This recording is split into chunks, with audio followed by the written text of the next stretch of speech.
G'day, welcome out there, all in mammalian land, mammal land, but also just in Melbourne/Narm rock and roll land. Got a massive treat for you today for everyone who's on our socials and just for anyone who loves good music. We're interviewing, well, I'm interviewing, Zeke is going to interview the wonderful Rowan, who is probably better known to most people of great music out there as I Built the Sky. So how you going, Rowan? Going great, going really good. Lots going on, but it's all good and I'm happy. That's good. Yeah, so obviously we're going to be talking a little bit more about it in the later in this interview, but you are coming in to do a solo show with Mammal at the 170 Russell free entry concert that we've got. Mammal's pitching it as fight inflation, fight the cost of living, and that's what we're going to be doing with it. So thanks for coming on board for the show. And I guess that's the first thing. We'll talk about that a little bit more later. But I wanted to ask you, first question was, I've noticed you posting recently that you've just reached a bit of a milestone where you sort of threw away the day job a few years ago and you decided you were going to go all in, so to speak, with your music career and just making music holistically. So can you tell us a little bit about how long it's been and just how that journey's been and yeah, what the future holds, I guess? Yeah, so that was in 2019. I left my job. I was a teacher prior to. Yeah, I thought I would just give it a shot. You know, I wasn't quite happy where I was, had a lot of passion for music and creativity. And I thought, I just got to do this. I don't want to die wondering. And I feel like I can contribute to the world of music, hopefully. I had a lot of support in the years leading up, and I just thought this may be possible. So I thought, let's just try, you know. And I've been full-time ever since. So I'm really, really lucky that I've managed to somehow make that work. And it's just really exciting. So my life is revolved around my creativity, making music, performing music, and all of the things around the music business, I guess. I don't feel like I'm in the music business, but I guess I am. Yeah, of course. So just going on from what you said about, obviously it's been successful for you, otherwise you wouldn't still be doing it some 5 years later. But what would you say the best part of it has been? And then what would you say, I wouldn't say worst, it's not a great word to use because you are making music, but the most challenging part, just for any punters out there that have got their own dreams to maybe do that one day? Yeah, for sure. I think the best part is easily the touring. Touring opportunities and performance opportunities. I love that. That's the funnest part of this whole experience, performing, you know, getting that interaction with the audience and meeting people at shows and stuff like that, which is really cool. Especially overseas. I've been really lucky to get overseas a few times and meet people that have been listening for a long period of time and that sort of thing. So that's a massive high right there. Yeah. Sorry, just before you go on to your challenges, I was going to say, I remember sitting backstage in London with Mammal, the first, which sold out 2 shows in London. We put one on, it sold out. We couldn't believe it. It was just this weird thing that happened. And hearing this accented chant, this southern, you know, London, southern British chant of Mammal, it was surreal. And it is unbelievable when you think, you know, I'm just a boy from Colac, you know, and to think that people are chanting my band's name around the world. It was bizarre, but really gratifying. And like you said, really thrilling. So I just wanted to sort of reflect on that and just say it's bizarre in its own way, but yeah. Yeah, it's really cool. If, you know, I feel very grateful and very lucky to have people listening to what I like to make. So yeah, I think also another really huge high I feel personally is creating a great piece that you know is good and it's some of your best work and you're in the moment. You're the only person who has heard it, and you've got the creative juices flowing, and you know you're listening back to what you've done. I find that basically on par to performing actually. So I really do enjoy that experience too. When it happens, you have your battles with composition where it's just not working or you're just not happy with it or whatever, but you do get those breakthrough moments where you're like, oh, that's killer. Yeah. So I really like that. I think the challenging part of it for me, obviously the financials is tricky. Especially for me, funding touring, I'm funding literally everything. So it's not an evenly distributed financial situation, which is totally how it's supposed to be. But it's a massive risk every time I do a tour, hoping that people are going to come. You're investing in a lot of time, money, and resources, and all that sort of stuff. So you're taking huge risks along the way. But it's when it pays off, it's incredible. Yeah. I think also the way the economy's gone at the moment, like everyone's struggling financially. It's almost like for me, it's a bit of a reason to stay in the game because you can be working a 40-hour job, a 40-hour-a-week job at the moment and still struggling. So if the struggle is leading you to something that's gratifying, something that's developing your artistry, then that obviously it's probably a better time than ever now to be a broke muso because everyone's a little bit struggling, which is why we're putting on this free show, which again, we'll talk about a bit more later, but I just want to keep plugging that bad boy because it's going to be so exciting and everyone's going to get to see your mean licks on the night. And they'll, of course, to get to see my fancy dance moves and maybe a couple of silly hats because we're all known for those things in the Mammal Camp. I remember in the Mammal Camp, just to reflect back on what you said about how hard touring is to start, when we were getting going in the early days, there was probably an easier environment than it has been for you in those last 5 years. But we also found that we stripped our show back to the bare bones. That we had a rule, which is, could you put the guitar, a pedal board, a snare, cymbals, and a kick drum pedal on a plane? And can you turn up with a whitewash on the stage and just blow everyone away? So we developed, people would know who've seen us, a very sort of physical, crowd orientated, very sort of performative show. And that's how we dealt with those early struggles. I think depending on what you've got as a setup, that can be really difficult because some people need click tracks, they need big computers and stuff coming. But we were very specific about not going down that path, which is then ended up developing our aesthetic. So it's interesting how your sort of parameters as an artist, whether they be financial, whether they be equipment, whether they be your skill level, often lead to the development of whatever your style is. I've found as an artist. So, yeah, so absolutely. use what you got, and it ends up becoming what you are in some ways. So I've got one here for you. So just excuse me while I share the screen. I wanted to ask you, I don't know if you've been on the social medias today, but I wanted to ask you what you thought of this campaign that Mammal's put up. It's separate to the show. Can you see that, Rowan? Yes, I can see that. So that says, let's get Mammal back on Rage. Now, the reason we're doing that is because we've had these 2 new clips come out and we haven't been on Rage yet. Now, we're not disparaging Rage. We love Rage. Rage has been played a lot of Mammal stuff and a lot of my other projects in the past as well. Have you ever been on Rage? Is the first question. Never. There you go. So I can Never. feel free if you want to let me know after this. I can make a let's get I Built the Sky on Rage panel for you. I can do that with my awesome graphic design skills. But so the question I've got for you is, for example, Taylor Swift, nothing against Tay-Tay at all. But Taylor Swift is going to be being played for 4 hours on Friday night on the national broadcaster. The Australian taxpayer, you pay tax, I pay tax, you pay tax on your company, you pay tax on your personal, you pay goods and services tax when you're at the pump or when you're at the cafe buying a Mars bar and a coffee. 9.7 cents a day adds up to about $34 a week, adds up to, at $34 a year that every Australian taxpayer pays into Auntie.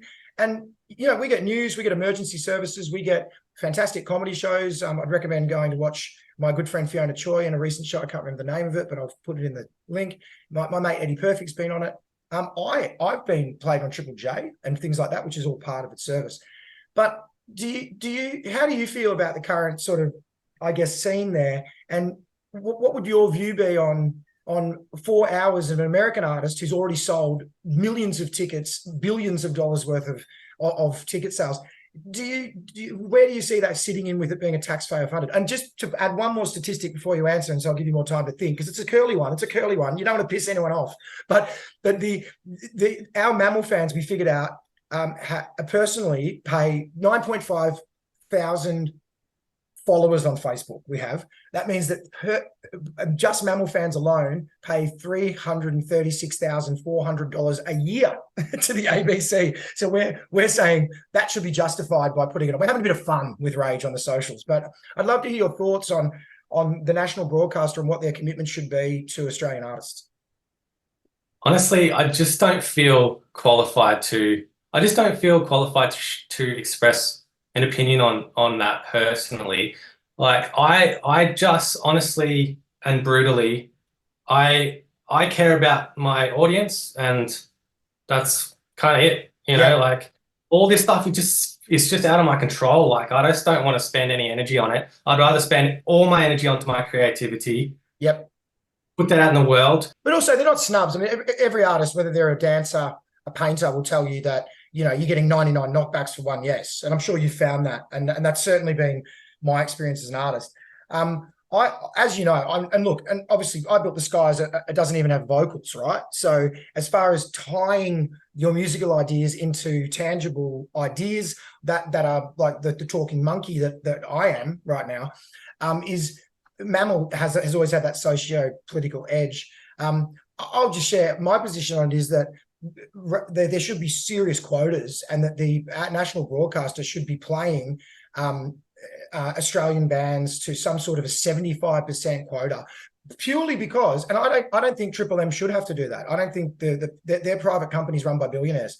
I just think the national broadcaster should focus on new Australian content because of its funding coming from Australians. And I think that's the campaign we're trying to run. We're just trying to sort of get a bit of a vibe out there to see if we can get a conversation going amongst our fans. And one of the things I'd like to see is I Built the Sky being played on there? I noticed you just tipped your head down. I noticed your hat. Is my good friends from Sungloto. I mean, you weren't my friend when I was touring with Sungloto, but you know, it's great to see them back. So that's Mammal just trying to maybe. And look, and as per Mammal, we're always stirring some shit up, and that's our vibe. And I fully respect that ain't your vibe, but I also do understand that, like, you look at what podcasters do, you look at what the new Patreon economy has given us, is that if you can get 1,000 people giving you $5 a month, well, the maths aren't that complicated, and that gives you a career. So I do respect very much what you've said about focusing on those that can change your life, and focusing on those that are into it. I think that's a wonderful perspective. Yeah. I do agree with you though. Like it should definitely be leaning way more towards Australian artists, you know. Yeah. Absolutely agree. I just personally don't have the energy to fight that stuff. I think that's a really like a really great way to do it, because there's so many, even like you mentioned before, you can be working on a composition and you know, you go through that stage where you're like, what am I doing? Can I even play guitar? Or in my case, I'm like, this lyric is just so crap. How did I come up with this? I should quit. I should give up. I should go get a job on a forklift. And you go through these stages in the studio where you doubt yourself so much. So having to engage in any other thing that, like you say, is beyond your control can be quite difficult. I think we're just being rat bags. So, well, fingers crossed, hey, for us, and we'll see how it all goes. It's had a great response. I think so far we've had like 20 shares on our thing. But onward, I did want to start talking. I did want to ask you a question about the Sungloto thing. So my band, Full Scale Deflection, it used to be called. Test Eagles took Sungloto out in 1999, and Full Scale Deflection supported the Test Eagles Sungloto in Perth. So that was when I first met the teenaged, chaperoned, school-aged Jason and Dane and Luke, and Prawn, of course, was there. And then we went through these stages where there's more stories. So then we went out with Full Scale when we were Full Scale. Then they converted into Electric Horse post the hiatus, when they started the hiatus. And Mammal, back when we were selling big tickets, we went and took Electric Horse out. And then before Electric Horse, Rob Kay from Full Scale joined them briefly on bass. And then now you are the new guitar player, just to take the fans back through that journey. But I've always felt super connected to this band, always been a massive fan, big champion of what they do. You nicer guys you'd never meet. So just give us a brief rundown of, I guess, how it happened and how your vibe was after those first series of monstrous shows that we've all seen online. It still doesn't feel real. Like, I mean, I'm a huge fan of the band ever since. I've got all their music. I think Between Birth and Death is one of the best metal albums of all time. Yeah, I've said that in interviews, over the years, So I'm a massive fan. Repping. Yeah, same. And just on the quiet times, I've got mutual friends that know the boys, so I would be like trying to get info out of them, like what are they doing? Are they gonna do something again? They're too good to not be doing this, So I would get little bits of information here and there, and like talks of maybe they're gonna rehearse and all this shit. And I would just sort of touch base with Jace and just let him know like I love his music, and I would share my music and stuff, and he sort of had a look at what I was up to and must have thought, oh, this guy's half decent, So it sort of went from I actually forgot, sort of when Mammal supported Sunk Loader on Cog as well, the mighty Cog, and I remember that was the stage when I went from being fan of Cog to colleague of Cog, and now friends of Cog, and that sort of happens like that, doesn't it? You spend some time going, geez, their vibration suits me. So it sounds like a pretty basic old story of just the things go where the energy flows. I think somehow you connect with people that do similar to what you do. Like we're all real, just big passionate music fans at the end of the day. Yeah. So I will say Jason has Death Before Dishonor tattooed on his arm, and he's one of the only people I've ever seen that tattoo on, and I thought that's probably a very accurate description of that man. He's a true champion, and I wish you all the best with that. I can't wait to hear more and stuff. What was it called? The Gallows Weight, I believe, was the new single for people to check out. Yeah. Gallows Weight. So if you haven't seen that, if you haven't heard that yet, if you weren't aware, some people are only just finding out Mammal's back. So if you weren't aware that that Sunk Loader have new music, if you weren't aware that Rowan is now the Axeman, check out the Gallows Weight, mixed by the incomparable Forrester Saville, who also mixed Mammal's new record. Throw that in, you'll get some good luck. Maybe strap your head to the wall if you're not planning on banging it, is what I'd say, and strap your socks on because it'll blow up. Make one of those videos, try not to headbang videos, and see how you go. Yeah, that's right. Yeah, good one. So that's good. So now I wanted to show you another screen share, and this is a really fun one, and I really hope I'm not overstepping a boundary here. I don't think I will be. It's a lot of fun. Tell me a little bit about who these people are. Yes, that is my mum, my dad, and Woody. Yes. Who I know as Woody from down the beach in Rosebud, where I used to camp every summer holidays until I was about 20 or so. Yeah. And I had some of the best years and times of my life down there with Woody being a part of that. Of course. As well. What a guy. Well, I was going to say, so I mean, by the way, first of all, I super appreciate the boomer horns, like just getting around their sons or their son, and in Woody's case, I'm about to go on and tell a story of Woody's a mentor of mine, but I really appreciate that. I met Woody when I signed up to umpire with the Victorian Amateur Football Umpires Association. Brian Woodhead, Woody, is a life member down there. He's known as one of the best umpires in the biz. He's now retired. Woody was a great coach of mine, but he also mentored me through some incredibly hard times after my father's death, and just an absolute champion of a bloke. Now, I got a phone call from him saying, what are you're playing with Rowan? And I'm like, yeah, I built the Sky. And he's like, and then he took me through exactly the same story you've just told, which is I've known him since he was this high, et cetera, et cetera. So I thought that was hilarious. And he was laughing about how small the world is. But I'm sure if your parents are mates with Woody, I'm sure they're as big a champion as he is. And I just thought that was a great photo that Woody texted me. So I thought I'd put that up. And awesome. it is a small world. And Rowan, I did want to say, And I promised Woody that I'd say this to you at some stage. I was probably planning on saying it on Friday night. But if you ever need a little extra cash between album cycles, we always need more umpires, mate. Now, you can run on the boundary, you can go in the goals, but a man with your fierce accuracy for the guitar would be able to take that, I believe, into the goals at least. I'm your guy. I've had experience in this. I did boundary like once when I was. So you're already an umpire. We already got you on board. Well, we'll talk more about that. We'll talk more about that maybe Friday night. So yeah, just moving on to that. So we'll finish up with this. So obviously a huge gig coming up on Friday night. It's free entry. I guess what can we expect? I know that you're doing a slightly different show. We've seen you with the full band. And then now what are we going to see on Friday night?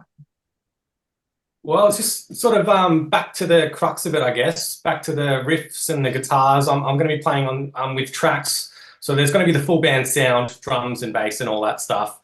So it'll sound big and exciting, but the focus is more on the riffs this time. I've got a few acoustic tracks I want to do as well, awesome. And I've got some really cool arrangements going on and strings and stuff like that, which were on my album called The Quiet Place Away, which I'm really proud of. So a few more. I think I saw a live video of you getting up the front of the stage at a Melbourne venue and actually getting some string players in, if I'm not mistaken. I remember that. Yeah.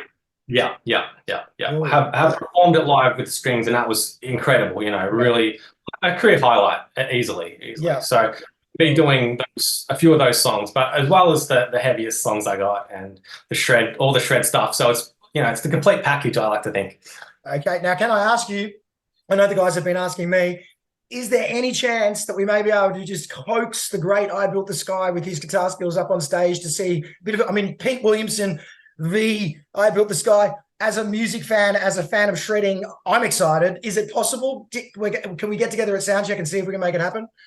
Yeah, let's definitely give it a shot. Let's absolutely give it a shot. I'm more than down to do that. I just want to feel confident. You know, I like to be well rehearsed and that sort of thing.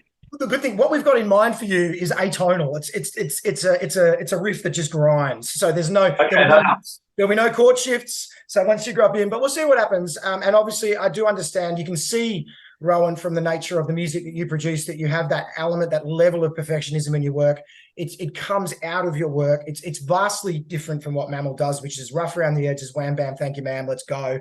But that's the beauty of the scene. The beauty of rock and roll is it's a diverse scene. And I just wanted to say that it's fantastic to see you moving into festivals. Everyone in Melbourne's right behind you, and so stoked from the Mammal camp and just generally from the Ox camp to see you thriving, and really happy to be sharing the stage with you again on Friday night. That's on behalf of both myself and I know Guy and the boys from Bushido, who are back. Let's talk about Bushido really briefly. Amazing band, and they're back. So that's going to be a great night. And we remind you again, it is donuts, $0. So, I mean, if you think about it this way, right? This is what I was thinking, Ron. Say you're a bit down your luck, you know, inflation's killing you. Your power bill just came in. Also school shoes, that might be an issue for people at this time of the year. You know, it adds up. Just do a bit of sly fare evading on the way in, so you don't have to pay for your Mikey, right? I'm not condoning that, but one good method I've heard is to act like you don't speak English should they run into you. Just act like you're a tourist. So that's one way. So you're in for free. You walk into the gig for free. I know they're giving free water away at the bar. Drinking's on the downslide now anyway, less and less people are doing it. But come down, have a beer, spend the $45 you would have had to spend on Mammal or on Rowan to come and have a beer with us. And we're going to be out there signing stuff. We're going to have our merchandise there, I'm sure, from you, Rowan, too. And Mammal's T-shirt is Rock and Roll's a Human Right. So thanks for coming on board. We're trying to give something back, and we can't wait for everyone to see it. It's going to be sensational. So if there's anything else you want to add, Rowan? Have I covered everything? I think I have. I think so. Yeah. We'll be dropping you'll be hearing 4 new ones from Mammal's new album. Anything new from you, or you're just going to be going back over the stuff you know? Just the hits. That's it. That's what they want. Well, that's great. So looking forward to it. I will see you in a couple of nights on Friday. And in the meantime, keep it real on those mean streets of Naarm, bro. And I can't wait. Can I get a hell yeah? Rowan? Can I get hell yeah? Hell yeah. All right, brother. See you later.